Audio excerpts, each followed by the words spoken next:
ಕೂಡ್ಲಿಗಿ ತಾಲೂಕಿನ ಅತ್ತಿವೇರಿ ಮತ್ತು ಗೌಳಿದಡ್ಡಿಯಲ್ಲಿ ರಾಜಾರೋಷವಾಗಿ ನಡೀತಾ ಇರೋ ಇಟ್ಟಂಗಿ ಮಾಫಿಯಾ.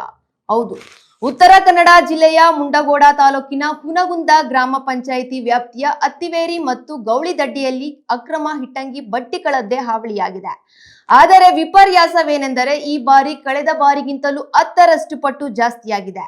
ಕೇವಲ ಕೃಷಿಗಾಗಿ ಮಾತ್ರ ಮೀಸಲಿದ್ದ ಬೋರ್ವೆಲ್ಗಳನ್ನ ವಾಣಿಜ್ಯಕ್ಕಾಗಿ ದುರುಪಯೋಗ ಮಾಡಿಕೊಳ್ಳಲಾಗ್ತಿದೆ.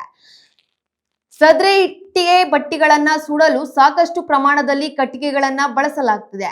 ಆದ್ರೆ ಸದ್ರಿ ಕಟ್ಟಿಗೆಗಳು ಎಲ್ಲಿಂದ ಬಂದವು ಅಂತ ಯಾರಿಗೂ ಗೊತ್ತಿಲ್ಲ. ಈ ರೀತಿ ಅರಣ್ಯವು ಯಾರಿಗೂ ಗೊತ್ತಿಲ್ಲದೆ ಕರಗಿ ಹೋಗ್ತಿವೆ.